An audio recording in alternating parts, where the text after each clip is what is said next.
तो जैसा कि हमने पिछले पार्ट के लास्ट में देखा कि हमारा शो अपने लिए एक सोल पिल बनाता है, जिसको बनाने के लिए वो बहुत सारे रिसोर्सेज को कलेक्ट करता है, क्योंकि उसको बनाना इतना आसान भी नहीं है। जिसके बाद वो बहुत सारे ट्राई करने के बाद आखिर में एक सोल पिल सक्सेसफुली बना लेता है, और उसी सोल पिल को खाने के बाद उसके स्टैट्स भी बढ़ने लगते हैं। यानी कि उसके साथ अपनी जो एबिलिटी है एग्जीक्यूशनर, अगर वो उससे एक क्रिमिनल को मार देता है तो उससे उसके स्टैट्स बढ़ते हैं। लेकिन काम को और भी ज्यादा आसान करने के लिए और यहाँ वहाँ फिरने से बचने के लिए उसने ये सोल पिल बनाया है, जिससे उसके स्टैट्स बढ़ सकते हैं, और उसको खाने के बाद उसका स्टेमिना भी बढ़ जाता है। तो उसी एंड टाइम पर सामने न्यूज चल रही होती है, जहाँ पर ट्रेंडिंग न्यूज में उसी बंदे की लाश, जिसका नाम माकी है, जिसे हमारे शो ने मार डाला, तो उसकी लाश इन्वेस्टिगेशन वाले को मिल चुकी है। और उसकी लाश को देखने के बाद और इंस्पेक्ट करने के बाद वो इस मुद्दे पर आए हैं कि ये भी उस डंजन के साथ रिलेटेड है। अब उस डंजन से मेरा क्या मतलब है? अगर आप लोगों को याद हो तो हमारा शो और किशिदा शिन जब उस डंजन में रेड करने के लिए गए थे, तो वहाँ पर उनको बहुत सारी लाशें मिली थी, जिसको बाद में किशिदा शिन और हमारे शो ने ताचिबाना को इन्फॉर्म कर दिया था। तो इन लोगों ने काफी जल्दी इसी बॉडी को इंस्पेक्ट करके काफी जल्दी बता दिया है कि ये बंदा भी उस डंजन के इंसिडेंट के साथ रिलेटेड है। हालांकि शो ने उन लोगों के लिए काफी ज्यादा सबूत नहीं छोड़े, लेकिन फिर भी इतनी जल्दी मालूम करना, इससे शो काफी ज्यादा इम्प्रेस हो जाता है। और शो ने माकी को मारते वक्त ही बता दिया था कि अगर मैं ताचिबाना और गवर्नमेंट की मदद करूं तो मैं तो इन लोगों पर काफी बड़ा एहसान कर रहा हूं। तो अब ये कहने के बाद उसके हाथ में जो माकी का फोन होता है वो ताचिबाना के बेस पर छोड़ने का इरादा करता है, क्योंकि वो देखना चाहता है कि ये लोग और आगे कितना इन्वेस्टिगेट कर सकते हैं। इसके बाद उसी शाम पर ही हमारा शो उसकी गाड़ी के सामने ही उस एविडेंस को छोड़ देता है, यानी कि माकी के फोन को एक रैपर में बांधकर वो ताचिबाना के गाड़ी पर रखकर वहाँ से दूर चला जाता है। और जब बाद में जब ताचिबाना आती है और अपनी गाड़ी पर इस रैपर को देखती है, तो वो भी कंफ्यूज हुई होती है कि ये आखिर क्या चीज है। तो उसी रैपर में ही एक और कागज होता है, जिसे खोलकर उसी फोन के ओनर का नाम लिखा होता है, और लिखा है कि यूजी माकी। जिसे पढ़ के ताचिबाना समझ जाती है कि ये बात अब और आगे किस तरह जाने वाली है और किस तरह अब इस बात को और आगे बढ़ाना है। तो एविडेंस को ऑब्टेन करने के बाद वो तुरंत ही अपने अबरब्स को कॉल लगाती है और कहती है कि उन्हें एक ऐसी चीज मिली है जिससे वो इन्वेस्टिगेशन और भी डीपली कर सकते हैं। और वो वैसे भी घर जाने वाली थी, लेकिन अब इस एविडेंस को इग्नोर नहीं किया जा सकता। और हाँ, वो हिचिकाता के बारे में भी कुछ कहना चाहती है। तो अब दो मसलों पर बात करने के लिए वो वापस बेस पर आ रही है। तो अगर मीटिंग का बंदोबस्त जल्दी से जल्दी हो सके तो ये बात और भी जल्दी से जल्दी खत्म हो जाएगी। और ताचिबाना के बातों को सुनने के बाद शो समझ जाता है कि अब इसको और मदद की जरूरत नहीं है, और वो वहाँ से चला जाता है। तो जब सीन ताचिबाना पर पड़ता है और वो जब अपने बेस पर दोबारा वापस आ जाते हैं, तो वो तुरंत ही कैप्टन के रूम में जाकर उसके साथ इसी मुद्दे पर डिस्कशन शुरू कर देती है, जिसमें हमारा कैप्टन बहुत ही ज्यादा सीरियस वे से लेकर ताचिबाना से सवाल पे सवाल कर रहा होता है। तो ताचिबाना तो मेन मुद्दे पर सीधा बात करने के लिए आई है, और वो बताती है कि मेरा शक तो जोशुआ रियोजी पर ही हो रहा है, क्योंकि जब भी कोई केस होता है तो वहाँ पर कोई न कोई ऐसी चीज होती है जो कि जोशुआ रियोजी के साथ कनेक्टेड होती है। और अगर मैं आपको एक और भी सरप्राइज दूं, तो ये जो फोन मैं अपने साथ लेकर आई हूँ, तो इसके आईमी को भी हमने ट्रैक किया था। और अगर सरप्राइज की बात बताऊं तो लास्ट कॉन्टेक्ट जोशुआ रियोजी के बेस के साथ ही हुआ था। हर एक क्राइम सीन के साथ जोशुआ रिलेटेड है, लेकिन वो हमें बताना नहीं चाहता, और वो अकेला नहीं बल्कि उसकी एक पूरी अपनी टीम हो सकती है। जिसे सुन कैप्टन ताचिबाना से बोलता है, मैं तुम्हारी बात को समझ गया,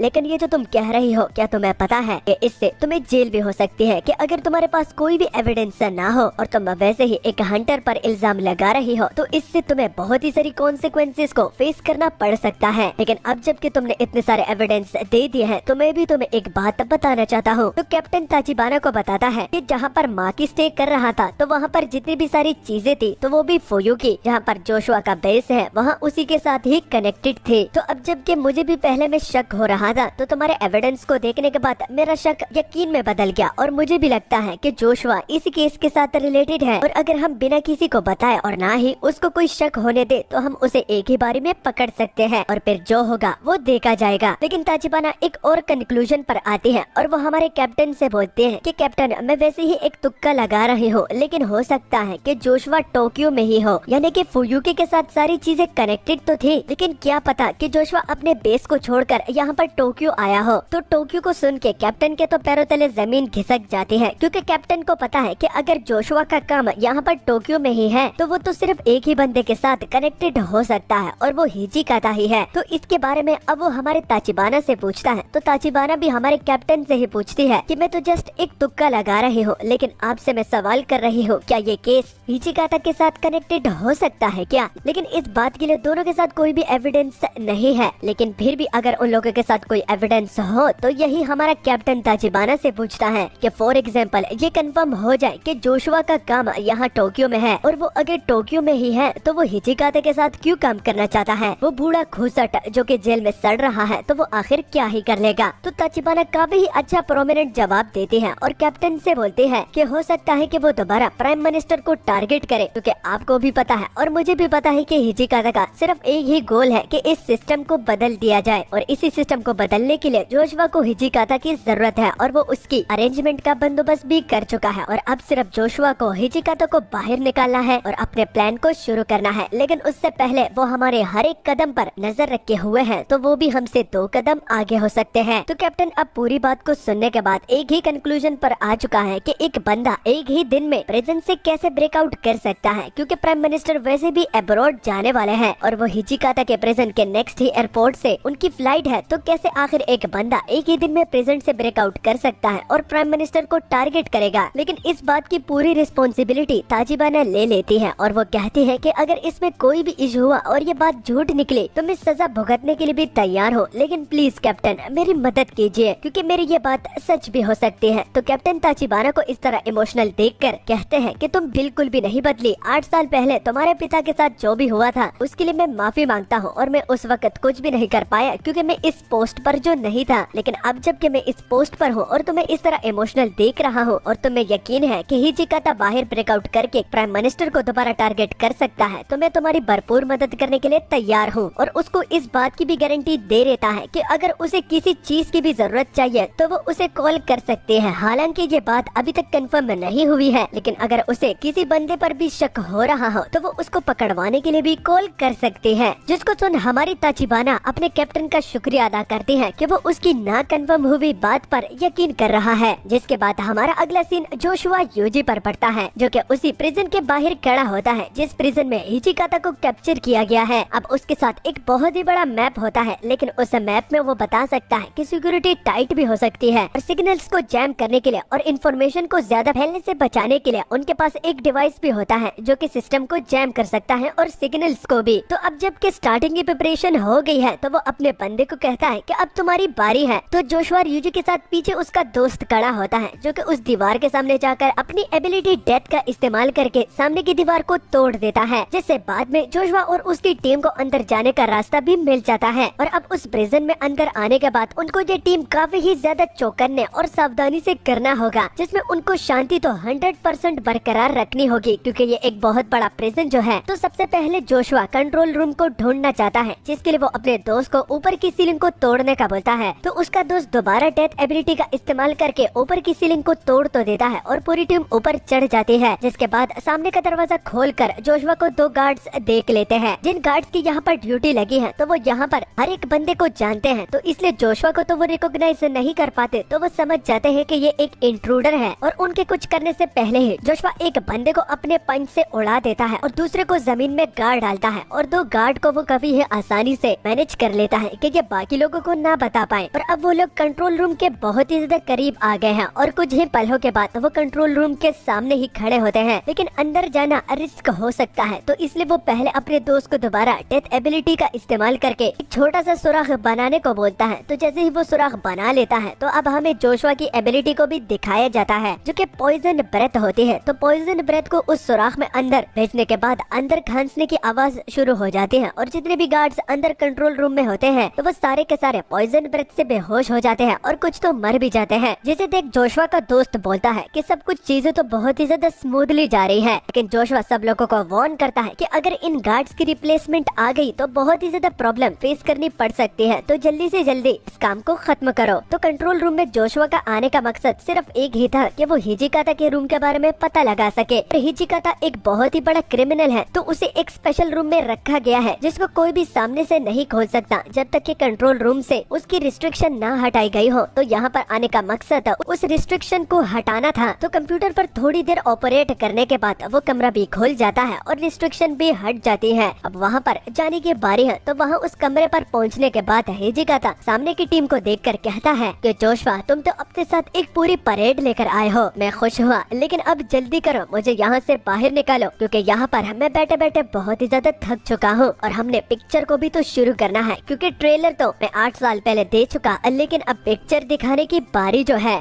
फिर उसके बाद हमारा अगला सीन ताचिबाना पर पड़ता है, जो कि गाड़ी में फुल स्पीड से उसी प्रिजन की ओर बढ़ रहे होते हैं, क्योंकि उसे प्रिजन से खबर मिली है कि हिजिकातो को रिक्रूट करने के लिए बहुत सारे लोग यहाँ पर आए हैं। और प्रॉब्लमेटिक बात यह है कि वो हिजिकातो को अपने साथ ले गए हैं और प्रिजन में एकदम घमासान फाइट शुरू है और बहुत सारे गार्ड्स हिजिकातो को बाहर जाने से रोक तो रहे थे, लेकिन वो सारे के सारे गार्ड्स अपनी जान को खो बैठे, जिसे सोना ताचिबाना को अपने आप पर बहुत ही ज्यादा गुस्सा आता है, क्योंकि वही उस चीज की इंचार्ज थी और सिक्योरिटी की इंचार्ज भी उसे ही बनाया गया था और उसने अच्छी तरह से गार्ड को भी पोस्टों पर लगाया हुआ था, लेकिन फिर भी वो लोग सक्सेसफुल रहे और हिजिकातो को उसके रूम से छुड़ा लिया। और अब जिस चीज से वो डर रही थी और जिस चीज पर उसको शक हो रहा था, तो वो अब रियलिटी में उसके सामने ही हो रहा है। तो पूरे के पूरे 10 मिनट के बाद वहाँ पर ताचिबाना पहुँच जाती है और उस प्रिजन के अंदर माहौल पर एक नजर डालते ही उसके पैरों तले जमीन खिसक जाती है, क्योंकि सारे के सारे गार्ड्स जमीन पर पड़े हैं और वो नॉकआउट हो चुके हैं। लेकिन अच्छी बात ये है कि वो सिर्फ एक ही कदम दूर है, क्योंकि सामने की ओर ताचिबाना को हिजिकाता और बाकी के 2 बंदे नजर आ रहे हैं, जिसे देख ताचिबाना को लगता है कि उन लोगों के साथ अभी एक मौका है, क्योंकि इस प्रिजन में एक जैमर लगा हुआ है, जिसके बारे में ताचिबाना ने हमें पिछले पार्ट में बताया था कि ये प्रिजन एक स्पेशलाइज्ड प्रिजन है, जिसमें बंदा अपनी एबिलिटीज को इस्तेमाल नहीं कर सकता, और अगर वो एक एस रैंक का हंटर भी हो तो उसकी पावर लगभग इतनी कम हो जाएगी कि वो अपनी फुल पावर का इस्तेमाल नहीं कर पाएगा और उसे आसानी से पकड़ा जा सकता है। तो इसी को ही अपने माइंड में लेकर वो अपने पिस्टल को बाहर निकालते हैं और सामने की ओर जैसे ही उन पर शूट करने वाले होते हैं, तो जोशुआ का दोस्त ताचिबाना को देख लेता है और कहता है कि ये आखिर लड़की क्या करने की कोशिश कर रही है। फायर करने के बाद वो अपनी एबिलिटी को तुरंत ही एक्टिव कर लेता है, जिससे वो उन बुलेट्स को रोक लेता है और उसे मसल देता है। तो इससे अब ये बात साबित होती है कि जोशुआ का दोस्त जो है, जो कि अभी तक सिर्फ टनल से बना रहा था, तो वो टनल्स के अलावा भी बहुत कुछ कर सकता है। तो उन बुलेट्स को रोककर वो बंदा हमारे ताचिबाना से बोलता है कि वेल मैंने ये सोचा नहीं कि हंटर एसोसिएशन वाले बिना किसी ग्रीटिंग्स के अपने मेहमानों पर ऐसे फायर करते हैं, लेकिन तुम लोग मूर्ख हो, क्योंकि तुम्हें लगता है कि तुम्हें सिर्फ प्लान बना सकते हो और हम जैसे लोग प्लान नहीं बना सकते। हम तुमसे 2 कदम आगे हैं और कभी भी हमें अंडर एस्टिमेट नहीं करना, क्योंकि जिस तरह तुम लोगों के साथ दिमाग है तो उस तरह हम लोगों के पास भी होता है, जिसका रिजल्ट तुम देख सकते हो। तो ताचिबाना उसकी एबिलिटी को देखकर हैरान है, क्योंकि जैमर अभी तक लगा हुआ है और वो उसे देखकर बता सकती है कि ये कोई एस रैंक का हंटर नहीं है बल्कि लो लेवल का है, लेकिन फिर भी ये अपनी एबिलिटीज को इस्तेमाल कर पा रहा है। तो आखिर ये कैसे? क्योंकि अगर बिलो एस लेवल रैंक का हंटर इस प्रिजन में आ जाता है तो वो अपनी पावर्स को खो देता है, लेकिन ये है कि अपनी पावर्स का यहाँ पर भी इस्तेमाल कर रहा है। तो अब ताचिबाना की नजर उसके ब्रेसलेट पर पड़ती है, जो कि उसने पहना होता है, और वो समझ जाती है कि इस ब्रेसलेट में कुछ न कुछ तो गड़बड़ है, और बाद में वो समझ भी जाती है कि इस ब्रेसलेट की ही मदद से वो सिग्नल्स को जाम कर रहा है, जिससे ये अपनी एबिलिटी का इस स्पेशलाइज्ड प्रिजन में भी इस्तेमाल कर सकता है। तो जोशुआ पीछे ताचिबाना को देखने के बाद सामने हिजिकाता को बोलता है कि बॉस, एक मुसीबत आ गई है। ये एक शैतान है जिसका हम जब भी नाम लेते हैं तो वो वहाँ पर हाजिर हो जाती है। तो अभी तक उसने पूरा नाम भी नहीं बताया और हिजिकाता समझ जाता है कि ये किस शैतान की बात कर रहा है। और हिजिकाता पीछे मुड़कर जब ताचिबाना को देखता है तो उसे गुस्सा दिलाने के लिए और उसे और भी वर्गलाने के लिए वो उसे कहता है कि हाँ ताचिबाना, कैसे आना हुआ? क्या तुम मुझे मुबारकबाद दे रही हो क्योंकि मैं यहाँ से डिस्चार्ज जो हो रहा हूँ, और मैं तुम्हें कुछ ज्यादा ही मिस कर रहा था, क्योंकि मैं चाहता था कि मैं जब भी यहाँ से डिस्चार्ज हो रहा हूँ तो वहाँ पर तुम मुझे देखने के लिए आओ, और ये मैंने बिल्कुल भी एक्सपेक्ट नहीं किया था कि तुम मेरी इस रिक्वेस्ट को पूरा भी करोगे। तो इसके लिए थैंक यू ताचिबाना, लेकिन अब तुम हमारा बाल विवाह का नहीं कर पाओगी। तो ताचिबाना एक क्रिमिनल के साथ ज्यादा देर तक बातें नहीं करना चाहती और वो जल्दी से हमारे हिजिकाता को बोलती है कि अगर तुम्हें मरना नहीं है तो जाकर अपने चेम्बर में बैठ जाओ। लेकिन हिजिकाता वापस नहीं जाने वाला और ताचिबाना समझ गई है कि वो आखिर क्या करना चाहता है। जो प्लान हिजिकाता बना रहा है, तो ताचिबाना जब उसे एक्सप्लेन करके बताती है कि जिस तरह के तुमने 8 साल पहले प्राइम मिनिस्टर को मारने की कोशिश की और उसमें सफल रहे, तो आज भी तुम इसी तरह ही करोगे। जिसे सुन हिजिकाता ताचिबाना के इस शार्प दिमाग से बहुत ही ज्यादा इम्प्रेस हो जाता है। लेकिन अगर वो यहाँ पर हो या ना हो, लेकिन वो कुछ भी नहीं कर सकती और वो कुछ भी चेंज नहीं कर पाएगी, क्योंकि जिस सिस्टम को वो बदलना चाहता है तो उसके लिए वो यहाँ से जा रहा है। लेकिन आज जब वो यहाँ पर आ चुकी है, तो जिस तरह उसके फादर के साथ हादसा हुआ था, तो इस तरह आज ताचिबाना के साथ भी हादसा होगा, यानी कि ताचिबाना आज मरेगी। ये कहकर वो वहाँ से चला जाता है, लेकिन जाते जाते वो कहता है कि अगर तुम्हें मुझे पकड़ना है तो इन दोनों बंदों को तुम्हें मारना होगा, क्योंकि ये वैसे भी रुकने नहीं वाले और इन्हें रोकना इतना आसान भी नहीं, लेकिन इन्हें रोकने के लिए तुम्हें इनको खत्म करना होगा, वरना ये इसी तरह ही लगे रहेंगे। जिसके बाद दो गार्ड्स आकर सामने की ओर ओपन फायर करते हैं और जोशुआ का दोस्त दोबारा उन बुलेट्स को रोक लेता है और उनको भगाने के लिए जोशुआ अपने पॉइजन ब्रेथ का इस्तेमाल करके उस पॉइजन ब्रेथ को आसपास फैला देता है, जिससे वो दोनों गार्ड्स डर के वहाँ से भाग निकलते हैं। और हिचिकाता पर अब ताचिबाना ओपन फायर करना चाहती है, लेकिन उसके सामने जोशुआ का दोस्त आ जाता है, क्योंकि जोशुआ का दोस्त वहाँ पर मौजूद है, लेकिन ताचिबाना उसे इग्नोर कर रही है, जिससे वो बिल्कुल भी खुश नहीं है, क्योंकि अगर वो हिचिकाता को रोकना चाहता है तो उससे पहले उसे रोकना होगा। और बाद में वो हमारे ताचिबाना पर टूट पड़ता है और उसके गिरबान से जब उसे पकड़ लेता है तो साइड से उस पर ओपन फायर होता है और वो ताचिबाना का असिस्टेंट ही करता है, जिसको जोशुआ का दोस्त आते हुए देख लेता है और उस बुलेट्स को भी सेम बाकी बुलेट्स की तरह रोककर मसल देता है। अब जोशुआ के दोस्त का ध्यान सारा का सारा उसके असिस्टेंट पर पड़ता है। ताचिबाना का असिस्टेंट, जो कि खुद हंटर भी नहीं है, लेकिन फिर भी पिस्टल होने के बावजूद वो एक मर्द की तरह उसे वार्निंग देता है कि अगर वो एक कदम भी आगे बढ़ा तो उसकी कॉन्सिक्वेंसेस का जिम्मेदार वो खुद होगा। लेकिन आखिर वो इस बात को कैसे भूल सकता है कि ये बंदा बुलेट्स को भी रोक सकता है। और जोशुआ का दोस्त जब रुकता नहीं तो वो असिस्टेंट ओपन फायर कर देता है, जिसको बाद में सेम अंदाज से वो उन बुलेट्स को रोककर मसल देता है। और अब जबकि ताचिबाना का असिस्टेंट फायर करने के अलावा और कुछ कर नहीं सकता, तो उसे लगता है कि ये एक बड़ा थ्रेट नहीं है और उसे इस बात पर भी बहुत ज्यादा हंसी आ रही होती है कि हंटर कंट्रोल यूनिट इतनी ज्यादा वीक कैसे हो सकती है। अगर यहाँ पर मीडिया मौजूद होती तो ये तो एक हंसने का मकाम होता। ये कंट्रोल यूनिट, जो कि खुद को बहुत ही ज्यादा स्पेशल समझती है, तो वो दो बंदों को ही नहीं रोक पा रही और इनको सब चीजों को हैंडल करने का जिम्मा भी दिया गया है, जिसे कहकर वो ताचिबाना पर अब टूट पड़ता है और अब वो ताचिबाना को सही में मौत का घाट उतारने के लिए उस पर अटैक करने के लिए आगे बढ़ता है। लेकिन उसी बीच पलक झपकते ही उसका हाथ कट जाता है और उसे पता भी नहीं चलता कि इतनी तेजी से उसका हाथ किसने काटा, और दर्द के मारे वो चिल्लाता भी है और पीछे गिर जाता है। तो उस बंदे की इस हालत का जिम्मेदार और कोई नहीं बल्कि हमारा खीरीतानी शो होता है। शो ताचिबाना के कंधे पर हाथ रखकर कहता है कि अब तुम्हें फिक्र करने की कोई भी जरूरत नहीं है। ताचिबाना शो को देखने के बाद हैरान होती है कि आखिर ये बंदा यहाँ पर क्या कर रहा है, लेकिन ये जरूरी नहीं, क्योंकि अब उनको इस सिचुएशन को जल्दी से जल्दी खत्म करना होगा। और जहाँ तक उस बंदे की बात हो रही है, तो वो अपने हाथ को खोकर काफी ही ज्यादा गुस्से में होता है और वो हमारे शो को कहता है कि तुम बाकी लोगों से बहुत ही ज्यादा अलग हो और तुम्हारे फेस एक्सप्रेशन भी काफी ज्यादा चेंज है, तुम एक हंटर नहीं लग रहे, तुम में कुछ अलग है और तुम्हारी इस करज को देखकर मैं काफी ज्यादा खुश हुआ। लेकिन तुमने एक गलती की, क्योंकि तुम्हें पता नहीं था कि मेरा ये हाथ कितना ज्यादा कीमती है। तुमने मेरे हाथ को ही काट दिया, तो इसका अब तुम्हें हर जाना तो बरना ही होगा। तो उसकी बकवास को सुनकर शो स्माइल देने लगता है, क्योंकि उसे पता है कि जब एक कमजोर बंदा होता है तो वो इसी तरह ही बातें करता है। स्ट्रॉन्ग बंदा काम और सीरियस होता है और इस तरह के लोग सिर्फ इस दुनिया में नहीं बल्कि उसे अपनी पिछली और पुरानी वर्ल्ड में भी देखने को मिले थे। तो जोशुआ का दोस्त जब शो के स्माइल को देखता है तो वो गुस्से में उस पर बिना सोचे समझे अटैक कर देता है, जिसे हमारा शो काफी ही आसानी से डॉच कर लेता है। और जब वो उस पर अटैक करता है तो वो अपनी पावर की मदद से एक शील्ड को बना लेता है, जिससे वो शो के अटैक को ब्लॉक कर लेता है। लेकिन वो थोड़े टाइम के लिए होती है, क्योंकि फिर उसके बाद वो अपनी शील्ड को इनएक्टिव कर लेता है, क्योंकि अब उसके अटैक करने की बारी है। और ये प्लान काफी ही अच्छा प्लान है, लेकिन शो के मुकाबले में ये सब ट्रिक्स काम नहीं करने वाले, क्योंकि उसके साथ हजारों सालों की एक्सपीरियंस जो है और उसने ये पहले से ही एक्सपेक्ट किया हुआ था कि ये किस तरह अटैक करेगा। तो उसके शील्ड के इनएक्टिव होते ही वो अपनी स्पीड को बढ़ाता है और अपनी सोर्ड को उसके छाती के आर पार करके उससे बाहर निकाल लेता है, जिससे उस बंदे का ब्लड लॉस्ट कुछ ज्यादा ही हो जाता है और उसकी मौत वहीं पर ही हो जाती है। और एक बुरे बंदे को मारने के बाद उसे बहुत ही ज्यादा लेवल अप भी मिलते हैं और साथ ही में उसे एक न्यू एबिलिटी भी मिलती है। तो जोशुआ ryuji के दोस्त को मारने के बाद अब जोशुआ ही रहता है और हमारा शो उसे गुस्से में बोलता है कि अब जब कि तुम्हारा दोस्त नहीं रहा तो मतलब कि सिर्फ तुम ही रहते हो, तो क्या तुम अपने दोस्त का बदला नहीं लोगे क्या? तो जोशुआ भी शो के इस फ्लेक्सिबिलिटी और रिफ्लेक्सेस को देखने के बाद हैरान है, क्योंकि जैसे कि वो एक स्पेशलाइज्ड प्रिजन में है तो शो भी सेम स्पेशलाइज्ड प्रिजन में है, लेकिन फिर भी शो की स्पीड कुछ बहुत ही ज्यादा है। तो शो उसे काफी ही अच्छा और प्रोमिनेंट जवाब देता है कि इसके बारे में अगर तुम सोचोगे तो तुम जिंदा नहीं रह पाओगे और मैं तुम्हें कब मार दूंगा तुम्हें पता भी नहीं चलेगा। और क्या तुम इसी तरह के आसपास के कचरों को उठाकर अपनी टीम में लेते हो क्या?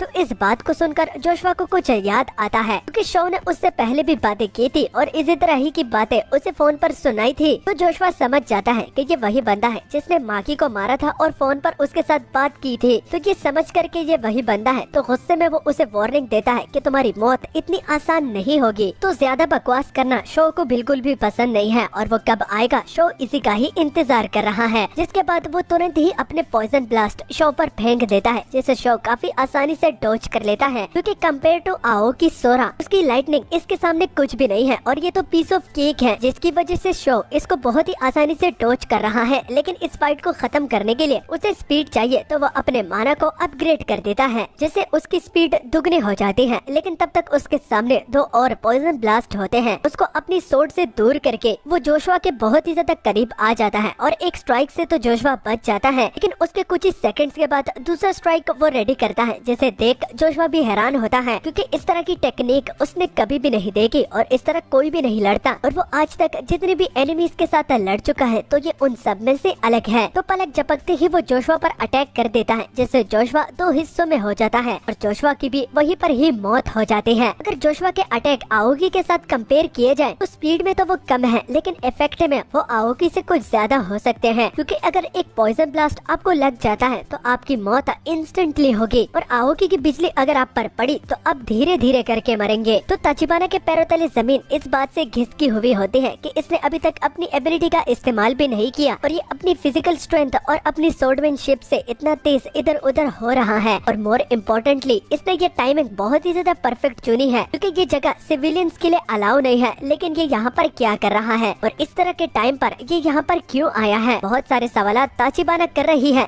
लेकिन शो उसे कहता है कि तुम कुछ ज्यादा ही सवालात कर रहे हो क्योंकि मैंने ये कभी भी इस तरह की बातें नहीं सुनी कि जो बंदा आपकी जान बचाए तो उससे उल्टा आप सवाल करें। लेकिन ये इम्पोर्टेंट नहीं है क्योंकि मुझे पता है कि यहाँ पर एक तीसरा बंदा भी था जिसको मैंने आते ही देख लिया था लेकिन उसकी पावर को सेंस करने के बाद मुझे कुछ भी महसूस नहीं हुआ। तो इसका मतलब अभी तक इस दुनिया में मैं अगर स्ट्रॉन्गेस्ट बंदे को फील कर पा रहा हूँ तो वही बंदा सबसे ज्यादा स्ट्रॉन्गेस्ट इस दुनिया में मुझे लगा है। लेकिन इसमें घबराने की बात बिल्कुल भी नहीं है क्योंकि सब चीजें मेरे प्लान के मुताबिक ही जा रही है। तो ताचिबाना अगर आप लोगों के साथ एक अच्छी रीइंफोर्समेंट हो तो मैं आपको गाइड कर सकता हूँ और उम्मीद है कि आपको मेरी बातों पर अब यकीन होगा कि मैं दोस्त हूँ दुश्मन नहीं। तो अगला सीन जब हमारा हिजिकाता पर पड़ता है तो हिजिकाता ने एयरपोर्ट पर तबाही मचाई होती है और वो एयरपोर्ट से ज्यादा एक हेल नजर आ रहा होता है। लेकिन हिजिकाता को रोकने के लिए वहाँ पर बहुत सारी आर्मीज खड़ी होती हैं लेकिन आर्मीज ज्यादा कुछ नहीं कर पा रही क्योंकि जब भी वो हिजिकाता पर अटैक करते हैं यानी कि अपना ओपन फायर करते हैं तो वो बुलेट्स पहुँचने से पहले ही पिघल जाती है क्योंकि हिजिकाता एक एस रैंक हंटर है और उसकी फायर बहुत ही ज्यादा गर्म है तो इसलिए उनकी बुलेट्स पहुँचने से पहले ही पिघल जाती है और बहुत सारे लोगों को उस आर्मी ने खो दिया है तो वो रीइंफोर्समेंट को भी बुलाना चाहते हैं और उसके लिए उन लोगों को कांटेक्ट करना होगा और कांटेक्ट के लिए वो चीज सिर्फ चार्टर प्लेन में ही मिल सकती है। तो रीइंफोर्समेंट को बुलाने के लिए वो सारे के सारे अपनी जगह से बाहर निकल आते हैं क्योंकि वो फेस टू फेस अब हिजिकाता से लड़ने के लिए रेडी होते हैं और वो ओपन फायर करने के लिए ठीक हिजिकाता के सामने खड़े होते हैं। जिसे देख हिजिकाता कहता है तुम बेवकूफों को अब तक समझ में नहीं आई कि तुम लोग मेरा मुकाबला नहीं कर सकते क्योंकि तुम्हारी ये रबर की गोलियां मेरे तक पहुंचने से पहले ही पिघल जाती हैं और अब तक तुम इस बात को नहीं समझे और खुद ही अपने मौत के पास आए हो। तो अगर तुम लोगों को मरने का इतना ही ज्यादा शौक हो तो मैं तुम्हारी इस विश को पूरा कर देता हूँ। जिसके बाद हिजिकाता चार्टर प्लेन को भी डिस्ट्रॉय कर देता है और जितने भी आर्मीज उसके सामने खड़े होते हैं तो उनकी ओर अपना फायर ब्लास्ट फेंक कर कुछ लोगों को मार डालता है और कुछ लोग अपने दोस्तों को मरता हुआ देखकर वहाँ से भाग निकलते हैं। लेकिन वो भी ज्यादा देर तक नहीं बच पाते क्योंकि वो भी आग के लपेटे में आकर राख बनकर मर जाते हैं और हिजिकाता इस पूरे सीन का भरपूर मजा ले रहा होता है। तो उन पूरी आर्मीज को मारने के बाद पीछे से एक हंटर आ जाता है जो कि हिजिकाता पर स्नीक अटैक करने ही वाला होता है कि हिजिकाता उसके अटैक करने से पहले ही उसे नोटिस कर लेता है और उसे ठीक उसके चेहरे से पकड़ लेता है और उसको चेहरे से पकड़ने के बाद उससे कहता है कि तुम्हें क्या लगा तुम मुझ पर स्नीक अटैक कर सकते हो? मैं तुमसे बहुत ही ज्यादा एक्सपीरियंसफुल हूँ और तुम्हारा सीनियर भी हूँ। तो इस तरह के छोटे मोटे ट्रिक्स मुझ पर काम नहीं करने वाले। और तुम्हें ये ऑर्डर किसने दिया? लगता है कि तुम्हारा इंस्ट्रक्टर तुम्हें खुद ही मरवाना चाहता है। और अब जबकि तुम्हें भी मरने का शौक है और मौत के पास आए हो तो तुम्हें जाने तो नहीं दिया जा सकता, और उसे चेहरे से पकड़कर तेजी से जमीन पर मारता है, जिससे वो बंदा चीखता है। लेकिन उसके चीख को बंद करने के लिए वो अपने फायर को एक्टिव कर लेता है, जिससे वो चीख तो रुकती नहीं लेकिन और भी ज्यादा तेज हो जाती है। वो बंदा दर्द के मारे इतनी जोर जोर से चीख रहा होता है कि पूरे के पूरे एयरपोर्ट में उसी की ही चीखें सुनाई दे रही होती है। और आखिर में उस बंदे का भी सेम अंजाम होता है जो कि बाकी लोगों का था, वो भी राख बनने का। तो अब सारे लोगों को मारने के बाद हिचिकाता इस बात से गुस्सा है, क्योंकि वो इसी सिस्टम को तो बदलना चाहता है कि उसका मसला सिर्फ प्राइम मिनिस्टर के साथ है, लेकिन प्राइम मिनिस्टर सिर्फ अपनी एक जान बचाने के लिए इतने सारे बंदों को कुर्बान कर रहा है। और ये लोग भी बेवकूफ है कि सिर्फ एक बंदे के लिए अपनी जान की बाजी लगा रहे हैं और सारे के सारे मर गए हैं। तो इसी सिस्टम को बदलने के लिए मैंने 8 साल पहले भी ट्राई किया था और सफल रहा, लेकिन बाद में पकड़ा गया। लेकिन आज दोबारा मुझे एक मौका मिला है तो मैं दोबारा जरूर उस हिस्ट्री को दोहराऊंगा, क्योंकि कब तक ये सिस्टम रहेगा। लेकिन अब जबकि एयरपोर्ट बहुत बड़ा है और हिचिकाता अगर उसे ढूंढेगा तो इसमें बहुत ज्यादा टाइम लग सकता है, क्योंकि वो कहीं पर भी छुपा हुआ है। और उसे ढूंढते ढूंढते अगर टाइम वेस्ट होगा तो रीइंफोर्समेंट भी आ जाएगी, और उसे इस चीज को अवॉइड करना है। तो इसलिए वो अपनी फुल पावर का इस्तेमाल करके इस पूरी जगह को तबाह करना चाहता है, ताकि वो उस प्राइम मिनिस्टर को जल्दी से ढूंढे। और इसके लिए उसके पास जितनी भी एबिलिटीज होते हैं वो उसे एक्टिव करना शुरू कर देता है। और एक्टिव करते करते वो आखिरी बार प्राइम मिनिस्टर को तेजी से बोलता है, ये बूढ़े खूसट, अगर तुम यहाँ पर मौजूद हो तो मेरी बात कान खोल के सुन लो कि आज ऊपर वाला भी तुम्हें मुझसे नहीं बचा सकता। और इसी सिस्टम को बदलने के लिए आज मैं तुम्हारा कीमा बना डालूंगा। मैं तुम्हारे इस सिस्टम से बिल्कुल भी मुतमईन नहीं हूँ, इसलिए अगर अपनी जान प्यारी है तो बाहर आ जाओ। लेकिन एज वी एक्सपेक्टेड वो बाहर नहीं आ रहे, तो उनके पास सिर्फ एक ही चारा है, वो अपनी पूरी आग को आसपास उस एयरपोर्ट में फैला देते हैं। किसी चीज को भी अगर आग वो छूती है तो उससे एक बहुत ही बड़ा धमाका होता है।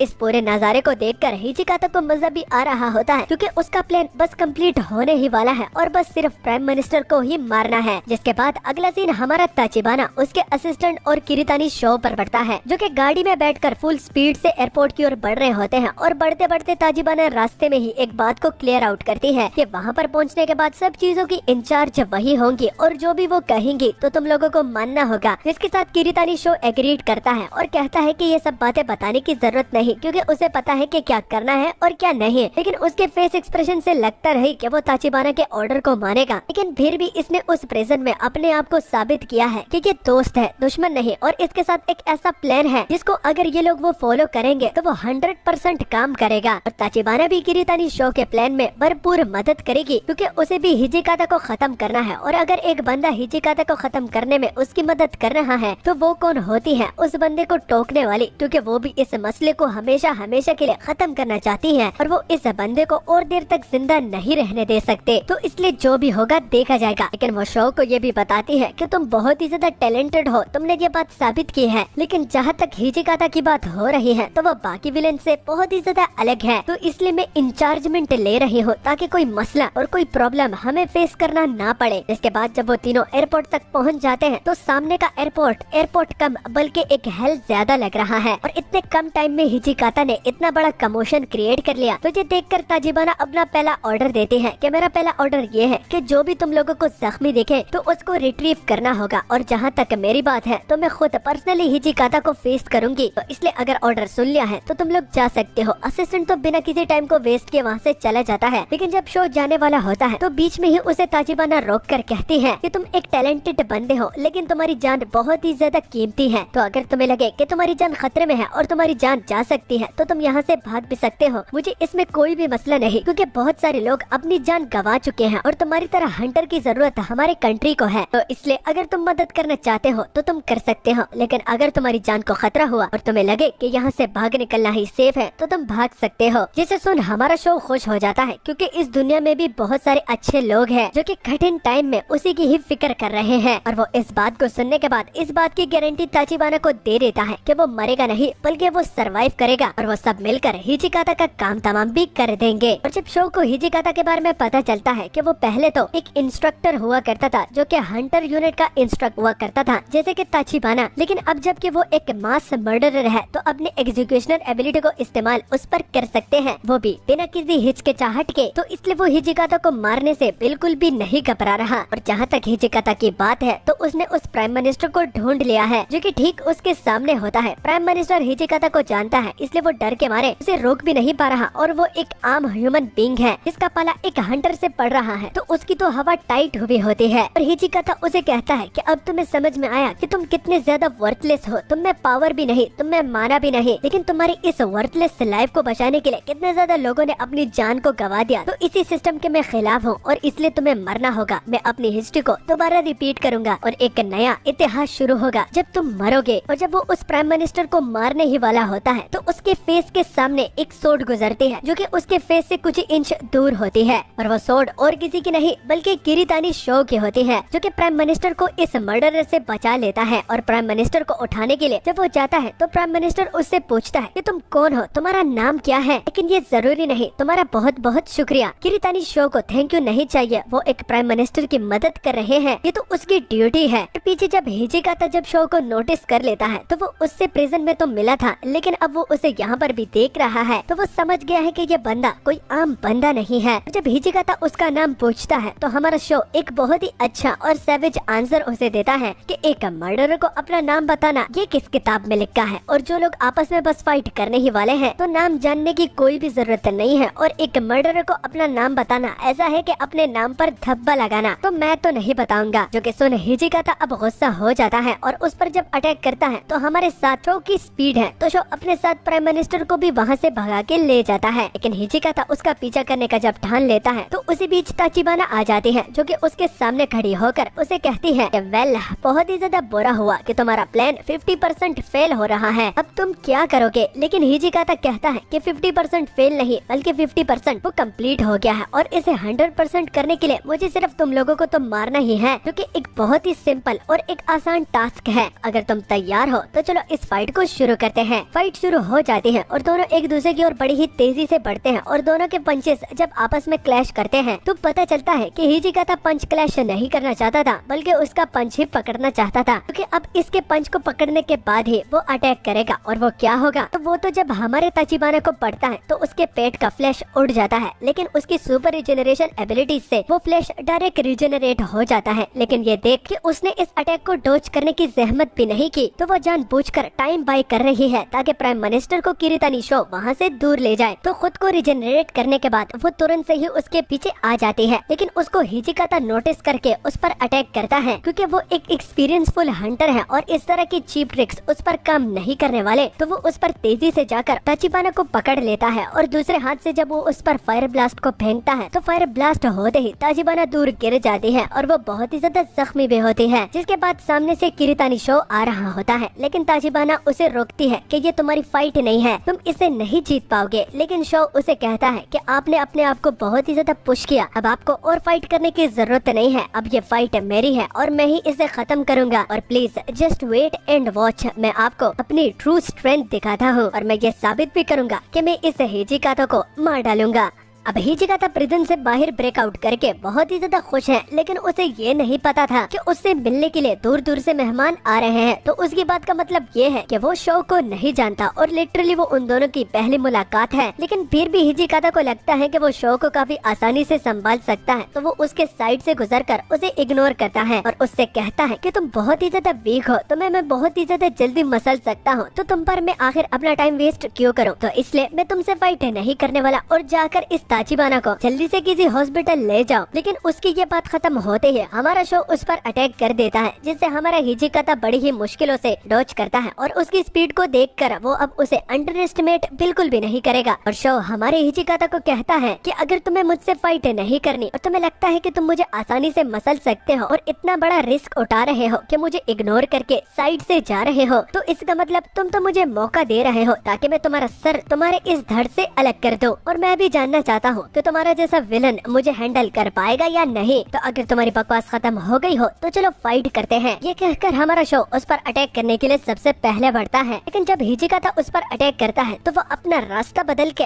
ऐसा शो करवाता है कि वो दूर भागना चाहता है, लेकिन दोबारा उस पर अपने डेडली पॉइजन से अटैक करता है, जो कि पहुंचने से पहले ही हिचिकाता के हीट की वजह से वो उधर ही डिसॉल्व हो जाता है। जिसके बाद हिचिकाता ग्राउंड पर एक जोर का पंच देता है, जिसको अवॉइड करने के लिए किरीतानी शो को छलांग लगानी होती है, लेकिन हवा में ही वो अटैक को कैसे डॉज करेगा। तो इसी मौके का फायदा उठा के किरीतानी शो पर हमारा हिजिकाता अपने फायर ब्लास्ट किरीतानी शो पर फेंकता है, लेकिन उस ब्लास्ट के खत्म होते ही हमारा शो उसके सामने ही खड़ा होता है, जो कि देख अब वो समझ चुका है कि आखिर ताचिबाना यहाँ पर इस बंदे को क्यों लेकर आई है, क्योंकि इस बंदे के साथ टैक्टिक्स हैं और ये एक्सपीरियंसफुल भी है। लेकिन अगर ये यहाँ पर किसी डिसएडवांटेज की वजह से मरेगा तो वो माना है, क्योंकि हिजिकाता के साथ बहुत जाइनोर्मस किस्म का माना है, जो कि हमारे किरीतानी शो के साथ नहीं है। और वो ये जब सारी बातें हमारे किरीतानी शो को बताता है तो किरीतानी शो उसे काफी ही ज्यादा सेवेज जवाब देता है कि मैं यहाँ पर तुम्हारी बकवास सुनने के लिए नहीं आया हूँ, क्योंकि मुझे यहाँ पर तुमसे लड़ना है, और अगर तुम्हें फाइटिंग करने का कोई भी शौक नहीं है तो तुम जेल में वापस जा सकते हो, और अगर फाइट करनी है तो तुम मुझसे फाइट कर सकते हो। और मैंने सुना था कि तुम एक फॉर्मर इंस्ट्रक्टर हो, लेकिन तुम्हारी बकवास बहुत ही ज्यादा बोरिंग है। जैसे जैसे तुम बातें करते जा रहे हो मुझे तो नींद आ रही है, तो क्या तुम इस फाइट को फिनिश करोगे या नहीं। जिसके बाद किरीतानी शो अपने अटैक को रेडी करता है, और वो जब उस पर लैंड करने ही वाला होता है तो उससे पहले वो इस बात को एडमिट कर लिया है कि हम दोनों के बीच माना का बहुत ही ज्यादा डिफरेंस है, और माना की ही वजह से अभी के लिए मुझसे बहुत ही ज्यादा स्ट्रॉन्ग है, और इसलिए ये मुझ पर सीरियस अटैक भी नहीं कर रहा। और जब शो का अटैक उस पर पड़ता है तो वो भी अटैक करता है, जिससे दोनों के अटैक्स आपस में क्लैश करते हैं, जिससे शो समझ जाता है कि ये अपनी फुल पावर का इस्तेमाल नहीं कर रहा। और वो जब इस बात को हिजिकाता को बताता है तो हिजिकाता कहता है कि मुझे जब फाइट में मजा नहीं आता तो मैं अपनी फुल पावर का इस्तेमाल बिल्कुल भी नहीं करता, तो इसलिए तुम्हें साबित करना होगा कि तुम मेरे फुल पावर के लायक हो। जिसके बाद दोनों के बीच घमासान फाइट शुरू हो जाती है, लेकिन उसमें हिजिकाता बिल्कुल भी सीरियस नहीं होता, जो कि शो फील करके कहता है कि अगर इसी तरह ही चलता रहा और अगर ये सीरियस बैटल नहीं करेगा तो ये फाइट बहुत देर तक चलेगी, जिसमें मेरा बहुत ही ज्यादा टाइम वेस्ट हो सकता है, तो इसलिए अब मुझे कुछ सोचना होगा। तो थोड़ी देर तक सोचने के बाद उसके दिमाग में एक आइडिया आ जाता है, लेकिन उस आइडिया को जब वो शुरू करता है तो वो हिजिकाता से दूर भागता है, लेकिन हिजिकाता उसे भागते हुए देखकर कहता है कि अब ये मत समझना कि तुम मुझसे भाग सकते हो। ये कहकर वो उसका पीछा करने लगता है, और शो भी जब ये देखता है कि ये सीरियस तो नहीं है लेकिन ये मुझे डिस्टेंस क्रिएट करने के लिए नहीं छोड़ रहा, तो इसका मतलब ये है कि ये मेरे साथ खेल रहा है। उसे दूर जंगल में लेकर आकर दोबारा छलांग मारकर उसके पीछे आकर दोबारा एयरपोर्ट की ओर भागने लगता है, जो कि देख दोबारा हिजिकाता उसका पीछा फुल स्पीड से करता है। और अब ये देखकर किरीतानी शो समझ जाता है कि जब ये मेरा पीछा करता है तो ये अपनी पावर को इस्तेमाल करके अपनी स्पीड को बढ़ाता है। लेकिन बात यहाँ पर खत्म नहीं होती, क्योंकि जब ये मेरा पीछा करता है तो उसे डिफेंस के बारे में जरा भी फर्क नहीं पड़ता और न ही डिफेंस को एक्टिव करता है। तो अगर इसी तरह ही बात है, ये मुझे अंडर एस्टिमेट कर रहा है, तो मुझे पता है कि इसको कैसे संभालना है। और जब किरीतानी शो अपने माना को एक्टिव करता है तो वो अपने प्लान को भी रिवील करता है कि उसके साथ सिर्फ एक ही चांस है कि अगर ये अपने डिफेंस को सीरियसली नहीं लेगा और ये इस फाइट को भी सीरियसली नहीं लेगा तो ये मर सकता है। तो अगर इसे मरने का शौक है तो इसकी ये विश मैं पूरी कर देता हूँ, और इसकी विश तब ही पूरी होगी जब मैं अपने पूरे माना को इस सोर्ड में ट्रांसफर कर दूंगा, और इनहेंस करके मेरे साथ सिर्फ एक ही शॉट होगा, लेकिन वो शॉट बाकी शॉट से बहुत ही ज्यादा तगड़ा होगा, जिसके लिए वो अपने आंखों को बंद कर लेता है। और जब हिजिकाता ये नोटिस करता है तो वो जोर जोर से हंसने लगता है, क्योंकि उसे लगता है कि शो को डर लग रहा है, और अगर उसे डर ही लग रहा था तो वो फाइट क्यों कर रहा था। और वो एक रेकलेस आदमी की तरह उसकी ओर तेजी से बढ़ रहा होता है, और बढ़ते बढ़ते उसे चिल्लाते हुए कहता है कि तुम्हारी सोर्ड, तुम्हारी ये स्ट्रेंथ मेरे सामने कुछ भी नहीं है। तुम्हें क्या लगता है कि तुम इस खिलौने की मदद से मुझ पर स्ट्राइक करके मुझे मार सकते हो? तुम्हारी ये गलतफहमी तुम्हारी इस मौत का रीजन बन सकता है। तो इसलिए बच्चे, अगर तुम्हें मुझसे फाइट ही करनी थी तो स्ट्रॉन्ग होकर ही मुझसे फाइट करते। इतनी वीक स्टेट में तुम मेरा क्या ही उखाड़ लोगे। लेकिन तब तक वो अपनी बात को पूरा कर पाए तो हमारी शो की सोर्ड उसके गर्दन के सामने ही होती है, जिसे देख उसे डर नहीं लगता, लेकिन उसे इतना करीब पाकर और वो भी इतनी तेजी से तो उसे कुछ गड़बड़ लगता है। लेकिन तब तक वो कुछ सोच पाए तो शो का अटैक उस पर पड़ जाता है, जिसके बाद उसकी सोर्ड टूट जाती है और शो उड़ता हुआ कहता है कि क्या ये खत्म हुआ? तो सामने कर सरप्राइजिंगली उसका सिर उसका धड़ से अलग हो जाता है, और अपनी लापरवाही की वजह से आज हिजिकाता की तरह एक बहुत ही बड़ा स्ट्रॉन्गेस्ट हंटर हमारे शो के हाथों मर गया, और उसको मारने के बाद उसकी जितनी भी एबिलिटीज होती हैं वो भी बढ़ने लगती है, और साथ ही में शो को एक न्यू एबिलिटी भी मिलती है। तो हिजिकाता को मारने के बाद शो भी हैरान होता है कि उसने ये बिल्कुल भी एक्सपेक्ट नहीं किया था कि वो इतने स्ट्रॉन्गेस्ट पर्सन को इतनी आसानी और चालाकी से मार पाएगा। इससे बड़ा बेवकूफ तो मैंने आज तक बिल्कुल भी नहीं देखा। तो हिजिकाता के मरने के सीन के कुछ मिनट्स पहले एक छोटी बच्ची और एक छोटे बच्चे को दिखाया जाता है, जो कि कोई नॉर्मल बच्चे नहीं बल्कि उनके अंदर से बहुत सारी माना निकल रही होती है, जो कि हिजिकाता को मरते वक्त देखकर कहते हैं कि मुझे इसको बिल्कुल भी ये नहीं बताना चाहिए था कि ये एक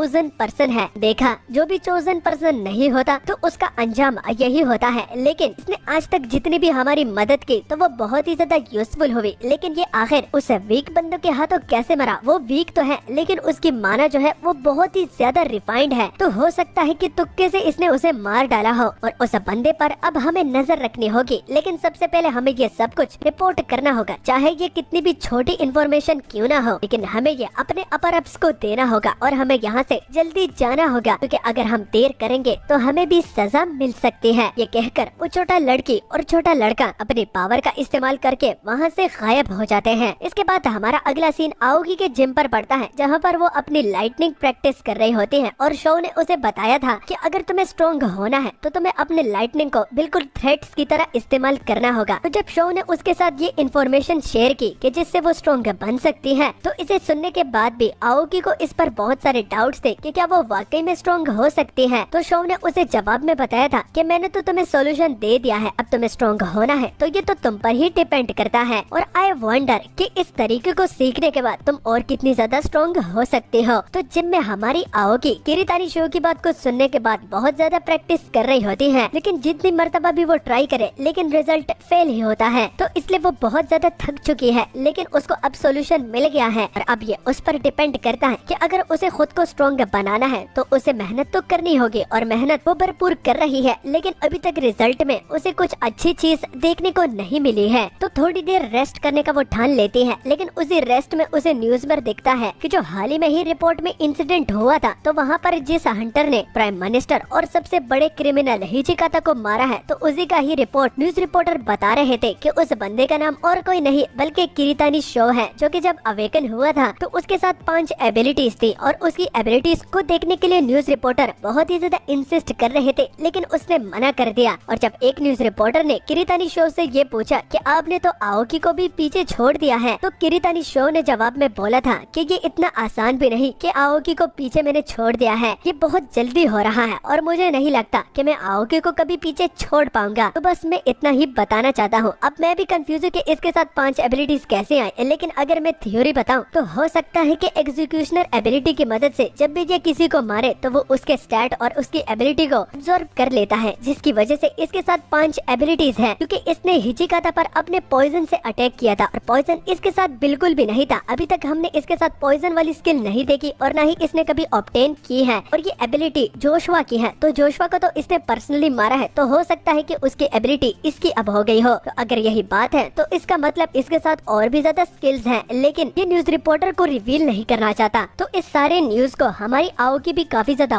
गौर से देख रही होती है और जब उसे पता चलता है कि इसके साथ 5 एबिलिटीज हैं, तो वो बहुत ही ज्यादा डिटरमिन्ड हो जाती है कि जो एबिलिटी उसने किरीतानी शो से सुनी है तो वो उसको जरूर मास्टर करेगी और आज के आज ही, क्योंकि लोग उसे भी एडमायर करते हैं और उसे लोगों के लिए और अपने कंट्री के लिए और गिल्ड के लिए खुद को स्ट्रॉन्ग करना होगा, चाहे इसमें जितना टाइम भी लग जाए, लेकिन उसे ये करना ही होगा। और अब जबकि उसने किरीतानी शो को इतना ज्यादा आगे बढ़ते हुए देख लिया है, तो उसमें वो डिटरमिन्ड वाली आग जाग चुकी है और वो ब्रेक टाइम को बीच में ही कैंसिल करके डायरेक्ट दोबारा जिम में चली जाती है ताकि वो अपने प्रैक्टिस को दोबारा शुरू करे। और अगली और हमारा सीन कुछ ऐसी मीटिंग पर पड़ता है जो कि देखने से तो इंसान लगते हैं, लेकिन उन्होंने अपने चेहरे पर कुछ मास्क वगैरह पहने होते हैं और वो हिचिकाता और किरीतानी शो के फाइट के बारे में बात कर रहे होते हैं। लेकिन उन्हीं में से एक बहुत ही ज्यादा इरिटेट होती है और वो कहती है कि हम बार बार यहाँ पर आकर मसलों के बारे में बात करते हैं, तो आज इस मर्तबा हम लोगों को किस मसले के बारे में डिस्कशन करनी है। तो उनमें से एक बंदा कहता है कि ट्विंस ने एक चीज को मालूम किया है कि एक बंदा जो कि अपने माना को इनहेंस करना भी जानता है और वो माना हैंडलिंग में बहुत ही ज्यादा एक्सपर्ट है। तो ये सुनकर उन लोगों को ज्यादा शौक नहीं लगता, क्योंकि हिचिकाता भी अपने माना को काफी आसानी से इनहेंस कर पाता और हैंडल भी कर पाता। लेकिन ट्विंस ने उन लोगों को ये खबर दी है कि ये हिचिकाता से भी बहुत ही ज्यादा बढ़िया है। अगर आसान शब्दों में बताए तो ये हिचिकाता का एक अपग्रेडेड वर्जन है, जो कि सुन अब उनको ये ट्रबलसम लगता है, यानी कि ये मुसीबत आगे खड़ी कर सकता है। तो उन्हीं में से एक गुस्सा होकर उन लोगों को बोलता है कि अगर तुम लोगों को ये ट्रबलसम लगता है तो तुम लोग इसके बारे में कुछ करते क्यों नहीं? वैसे भी हम बहुत ही ज्यादा ज्यादा स्ट्रॉन्ग है और उसको खत्म भी कर सकते हैं। अगर इस बकवास चीज के लिए इस मीटिंग को क्रिएट किया गया है तो ये तो वेस्ट ऑफ टाइम है। जो कि सुन उन्हीं में से एक मास्क वाली लड़की होती है, वो सब लोगों को इस टॉपिक पर टेंशन ना लेने का बोलती है, क्योंकि हिजिकाता भी उन्हीं ह्यूमंस में से है जो कि अपने माना को काफी अच्छी तरह से इनहेंस कर सकता है और हैंडल भी कर सकता है। तो अगर एक और आ गया और वो भी हिजिकाता का एक अपग्रेडेड वर्जन, तो इससे क्या ही हो जाएगा। तो अब इनकी डिस्कशन से मुझे लगता है कि ये लोग इस वर्ल्ड के साथ रिलेटेड नहीं है। हालांकि इनकी बॉडी ह्यूमंस की है, लेकिन इनकी बातों से मुझे लगता नहीं कि ये भी ह्यूमंस होंगे। शायद ये भी हमारे आर्डन की तरह एक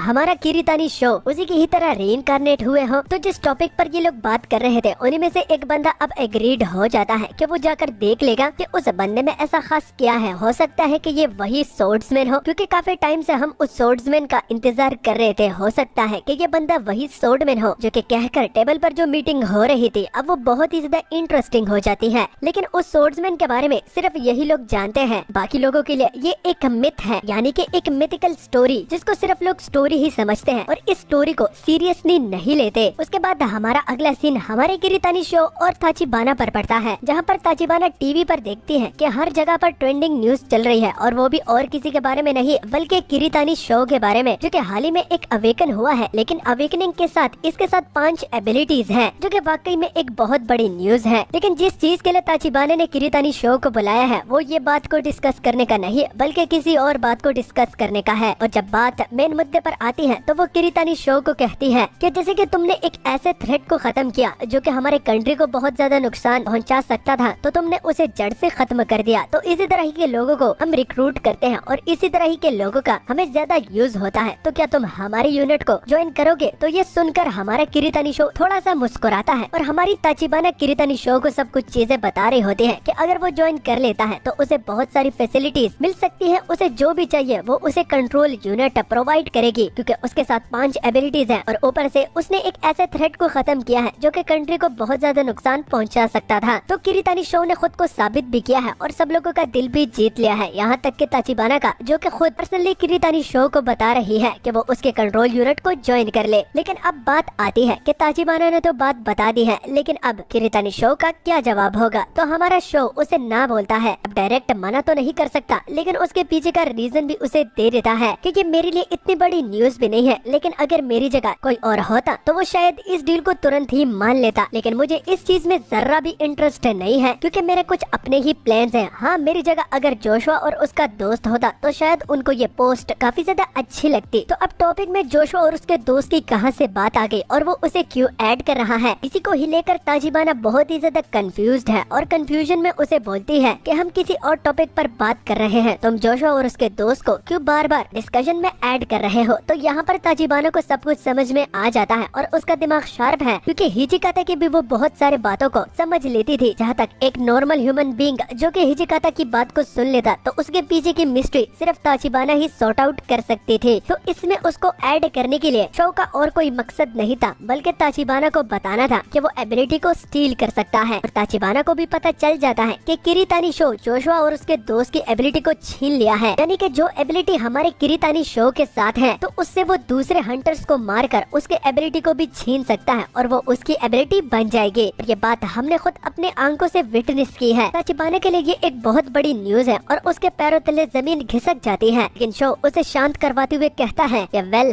अब जबकि मैंने तुम्हें अपनी बात बता दी है और अपनी एबिलिटी के बारे में भी बता दिया है, तो ज्यादा सवाल करने की कोई जरूरत नहीं है और तुम मुझे अब अच्छी तरह से जानती भी हो। अब मैं जो भी करूंगा तो तुम्हें मेरे बारे में पता भी होगा। हमने एक दूसरे को इंट्रोड्यूस भी करवाया है, यहाँ तक कि मैंने तुम्हें सबसे बड़ी खबर दी है कि मेरी एबिलिटी कुछ ऐसे वर्क करती है कि मैं दूसरे हंटर्स को मारकर उसकी एबिलिटी को छीन सकता हूँ और वो एबिलिटी बाद में मेरी हो जाएगी। ताचिबाना की नजरों में ये एबिलिटी बहुत ही ज्यादा खतरनाक है, क्योंकि एक हंटर अगर दूसरे हंटर को मारेगा और उसकी एबिलिटी को छीन लेगा तो वो तो धीरे धीरे करके इतना ज्यादा स्ट्रॉन्ग बन जाएगा कि उसे कोई रोक भी नहीं पाएगा। लेकिन अच्छी बात है कि ये अच्छे बंदों के हाथों में है। और अब शो वहाँ से जाने की इजाजत ले लेता है, लेकिन जाते जाते वो हमारे ताचिबाना को ये बात भी बता देता है कि अगर उसे कभी भी जरूरत पड़ी तो वो उसकी मदद जरूर करेगा, लेकिन वो उसे ज्वाइन नहीं कर सकता। इसके बाद हमारा अगला सीन हॉस्पिटल पर पड़ता है, जहाँ पर किरीतानी शो इरी से मिलने के लिए आया है। दरअसल वो इरी के लिए सोल पिल्स लेकर आया है, क्योंकि हॉस्पिटल इरी की तो ट्रीटमेंट कर रही है, लेकिन उसे इस पिल्स को भी खाना चाहिए ताकि वो उस माना एलर्जी को पूरी तरह से खत्म कर सके। लेकिन इरी से शो को ये बात पता चलती है कि जब से वो फ्लड आया था और वो खत्म हो गया, तो उसके बाद उसकी बॉडी कुछ ज्यादा ही और तेजी से हील हो रही है, जो कि डॉक्टर्स भी देखकर काफी ज्यादा हैरान है। जो कि सुन शो भी बहुत ज्यादा डिसअपॉइंट हो जाता है, क्योंकि वो ईरी के लिए बहुत ही मेहनत से ये सोल पिल बनाया है, लेकिन अब लगता है कि ईरी को इसको खाने की कोई भी जरूरत नहीं पड़ सकती। जो कि सुन ईरी बहुत ही ज्यादा फ्रस्ट्रेट होकर बोलती है कि नहीं नहीं, आप जो भी लाएंगे मैं उसे जरूर खाऊंगी, और वैसे भी आप जो चीज भी मेरे लेकर आते हो वो मेरी बॉडी के लिए बहुत ही ज्यादा अच्छी होती है, तो उस चीज को इधर लाइए ताकि मैं उसे जल्दी जल्दी से खा सकूं। जिसके बाद ईरी बहुत सारी सोल पिल्स को खा लेती है, और जब शो उसकी बात को याद करता है कि जब भी मैं उसके लिए कोई चीज लेकर आता हूँ तो वो उसके लिए फायदेमंद है, तो इससे वो बहुत ही ज्यादा खुश हो जाता है। और अब वो ईरी से पूछता है कि क्या कोई और ऐसी चीज है जिसको वो खरीदना चाहती है, चाहना चाहती है या फिर पाना चाहती है। तो इसी बात का इंतजार तो ईरी को कब से था, और वो हमारे शो को कहती है कि उसे हंटर बनना है, लेकिन शो उसे तुरंत से ही बता देता है कि हंटर बनना आसान नहीं, इसमें बहुत ही ज्यादा खतरा होता है, क्योंकि बहुत सारे हंटर्स मर भी जाते हैं, वो भी रेड के दौरान। जैसे कि माफ करना, तुम्हारा भाई भी रेड में मर गया था, तो इसलिए एक हंटर बनना वो भी तुम्हारे लिए बहुत ही ज्यादा खतरा बन सकता है। लेकिन ईरी शो की बात को सुनकर उसे कहती है कि अब इसका मतलब ये नहीं कि वो बहुत ही ज्यादा खतरनाक है तो मैं हंटर नहीं बन सकती, मुझे हंटर बनना है क्योंकि मुझे सब लोगों की मदद करनी है, और आप भी नहीं बता सकते कि ये मेरे लिए खतरा है या नहीं, क्योंकि अभी तक मैंने कुछ ट्राई ही नहीं किया। तो जब मैंने ट्राई ही नहीं किया और खुद ही एक्सपीरियंस नहीं किया, तो आप कैसे बोल सकते हैं कि मेरे लिए एक हंटर बनना डेंजरस हो सकता है। और उसे हंटर इसलिए बनना है क्योंकि उसके बड़े भाई का जो ख्वाब था वो खुद पूरा करना चाहती है और अपनी आंखों से देखना चाहती है, जिसको वो बहुत ही ज्यादा एक्साइटमेंट में बोलते हैं। तो उसकी बॉडी से माना निकलता है, जो कि देख शो भी हैरान होता है कि अब ये मत बताना कि इसकी बॉडी में भी माना है और ये भी एक हंटर बन सकती है, क्योंकि अब तक उसे लगता था कि ये एक आम ह्यूमन बीइंग है, लेकिन उसकी बॉडी से माना निकल रहा है। तो उसी दौरान हमारे मेन प्रोटैगनिस्ट को एक कॉल आती है। कॉल उठाने पर पता चलता है कि वो तोमुरा है, हंटर एसोसिएशन वाला तोमुरा, जो कि हमारे किरीतानी शो के साथ कुछ शेयर करना चाहता है और उसी के लिए ही कॉल किया है। और बात करते करते किरीतानी शो वहाँ से जा रहा होता है और वो ईरी को अलविदा कहकर वहाँ से निकल आता है। और वो जो बात जो कि तोमुरा हमारे किरीतानी शो को बता रहा था, तो वो बीच में ही रुककर हमारा टाइम लैप एक मंथ आगे चला जाता है, जहाँ पर जो हमारा किशिदा शिन होता है वो अपने फोन पर देखता है कि बहुत सारे प्लेटफॉर्म्स पर अब किरीतानी शो के बारे में बातें हो रही होती है और उनमें हेटर्स भी बहुत ज्यादा होते हैं, जो कि किस्म किस्म की बातें शो के पीछे कर रहे होते हैं, जिससे किशिदा शिन बहुत ही ज्यादा फ्रस्ट्रेटेड होता है कि आखिर ये शो इसके बारे में क्यों कुछ नहीं कर रहा। लेकिन शो को तो कुछ और ही चीज की फ्रस्ट्रेशन हो रही होती है कि वो पर्सनली किशिदा शिन को टीच कर रहा है, लेकिन फिर भी वो इतना आगे नहीं बढ़ा। तो आखिर ये क्यों? तो किशिदा शिन हमारे शो को कहता है कि ये तुम्हारे पर्सपेक्टिव व्यू से है, अगर मुझे किसी और हंटर के साथ कंपेयर करो तो मेरी ग्रोथ उससे बहुत ही ज्यादा बढ़िया और फास्ट है। जिस पर शो उसे कहता है कि कभी भी खुद को दूसरों के साथ कंपेयर मत करना, क्योंकि तुम अगर खुद को दूसरों के साथ कंपेयर करोगे तो तुम कभी भी ग्रो नहीं कर पाओगे, और ये बात हमेशा याद रखना। और अब एक और बात जो कि किशिदा शिन शो को बताना चाहता है, जिसके लिए वो बहुत ही ज्यादा क्यूरियस है कि आखिर एसोसिएशन वाले शो के साथ क्या बात करना चाहते हैं और क्या बताना चाहते हैं। तो ये बात शो को खुद भी पता नहीं होती और कहता है कि ये तो जाने पर ही पता चल जाएगा कि आखिर एसोसिएशन वाले मुझसे आखिर क्या चाहते हैं। और लास्ट टाइम जब तोमुरा के साथ उसकी बात हुई थी तो वो हमें बताई नहीं गई थी, तो उसके बाद अब एक महीना गुजर गया है और तोमुरा ने शो को जो बात बताई थी वो शायद ये हो सकती है, क्योंकि एक महीना गुजर गया और वो एसोसिएशन बिल्डिंग के सामने है, तो हो सकता है कि हमें भी कुछ इंटरेस्टिंग चीज पता चले। तो अंदर जाने पर सबसे पहले उसे तोमुरा नजर आता है, जो कि उसका कब से इंतजार कर रहा था। जो कि देख हमारा शो भी हैरान होता है, क्योंकि एक इतना बड़ा अथॉरिटी ऑनर उसको पिकअप करने के लिए बाहर आ गया है, तो इतनी स्पेशल ट्रीटमेंट आखिर क्यों? तो तोमुरा का और कोई मकसद नहीं होता, उसे सिर्फ ये अच्छा लगता है कि जिस बंदे को वो जानता है तो उसको वो पर्सनली पिकअप करना चाहता है। और पिकअप करने के बाद वो उसे कहता है कि चलो चलते हैं, तुम्हें किसी के साथ मिलवाना है जो कि मेरी तरह तुम्हारा कब से इंतजार कर रहा था, और अब जबकि तुम आगे हो तो टाइम को बिल्कुल भी वेस्ट नहीं करते।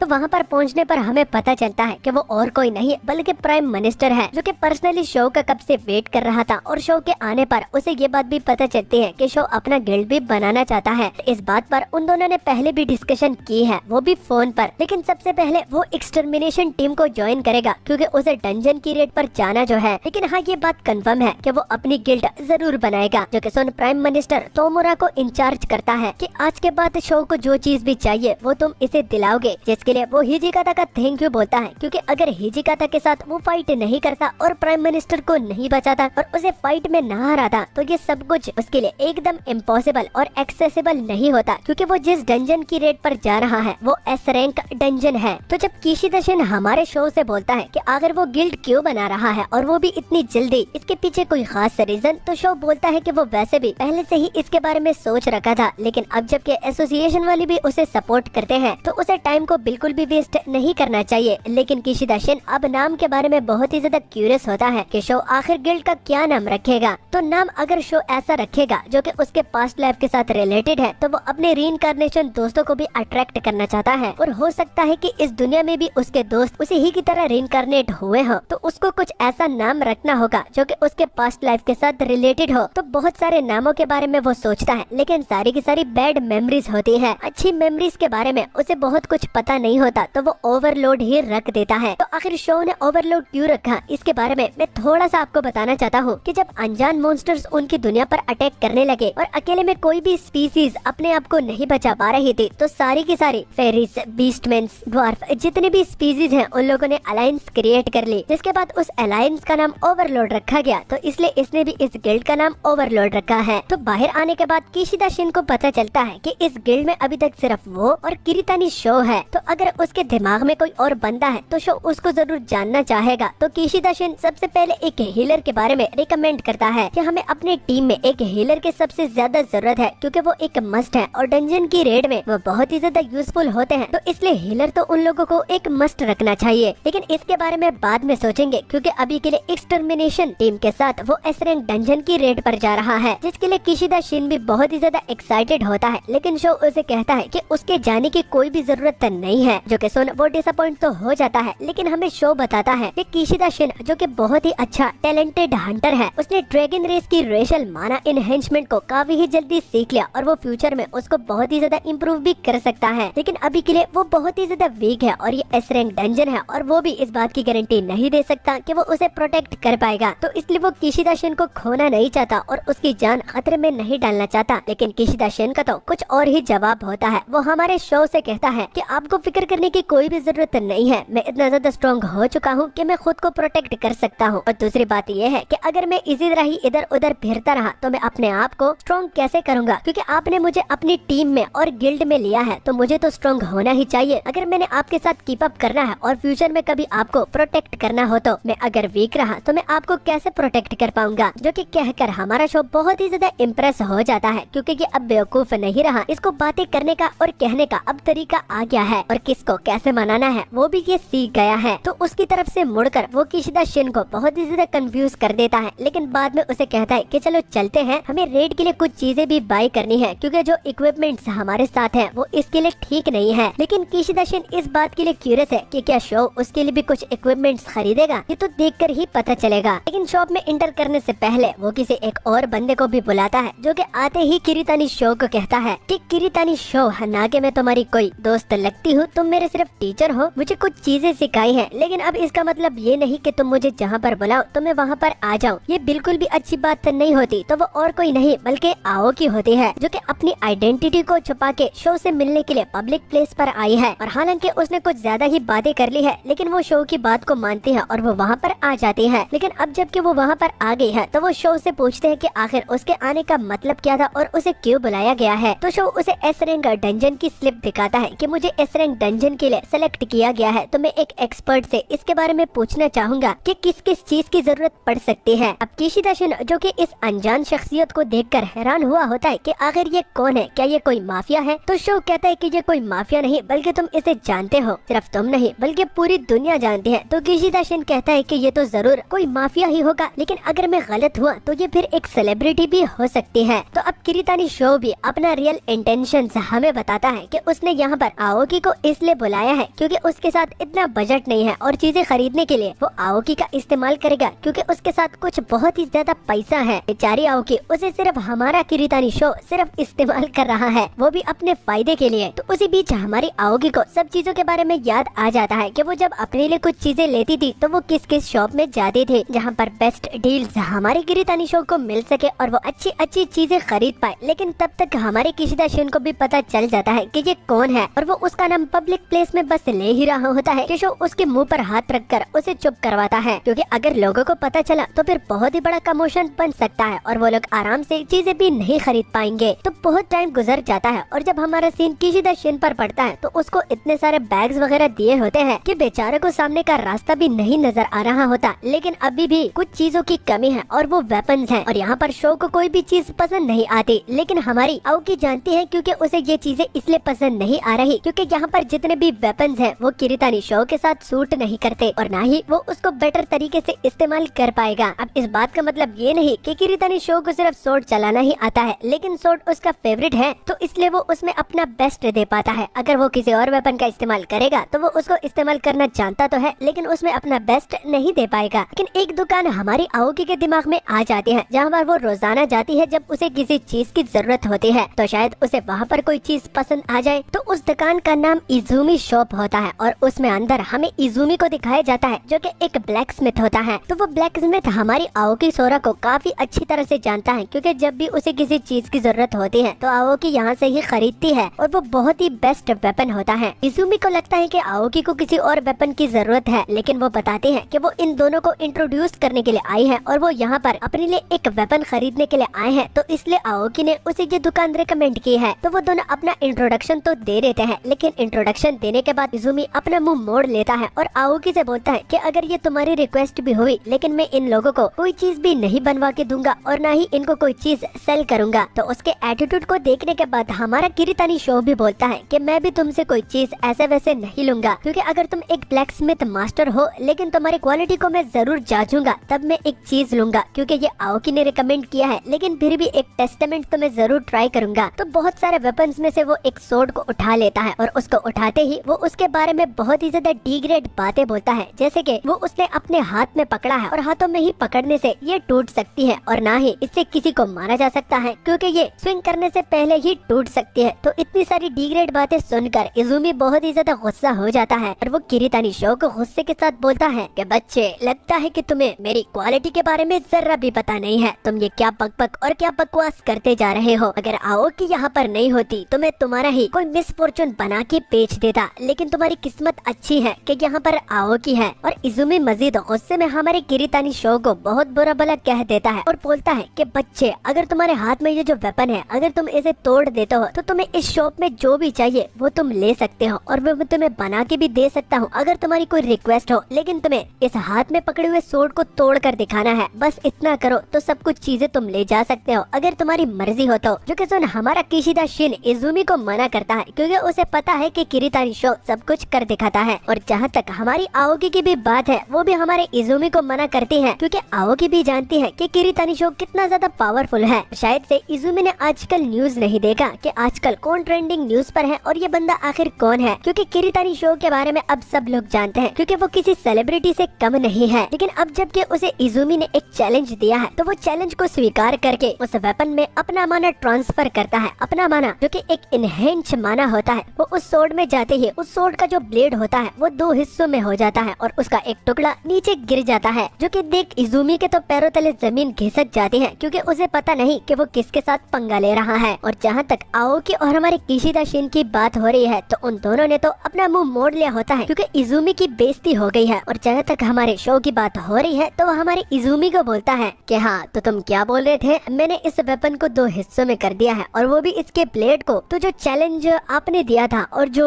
रिवॉर्ड में मुझे चाहिए था तो क्या वो मुझे अब मिल सकता है, क्योंकि आपने मुझे एक टेस्टामेंट दिया और बोला कि इसे तोड़ के दिखाना है। मैंने इसमें अपना सिर्फ माना ट्रांसफर करके इसके ब्लेड को ही तोड़ दिया। तो अब समझ में आया कि मैं भी वेपन को देखकर जांच पड़ताल कर सकता हूँ कि ये मेरे वेपन बनने के लायक है या नहीं। तो क्या वैसे यही तुम्हारा एक बेस्ट वेपन है या फिर तुम्हें कुछ कलाकारी भी आती है? और अगर आती है तो जो बात और जो रिकमेंडेशन में तुम्हें बता रहा हूँ तो उस एलिमेंट से तुमने मेरे लिए एक वेपन बनाना है, क्योंकि वही वेपन मेरे साथ सही कंपैटिबल होगा। और तुम्हारे ये पड़े हुए वेपन ये मेरे साथ बिल्कुल भी सूट नहीं करते और ना ही मेरे साथ कंपैटिबल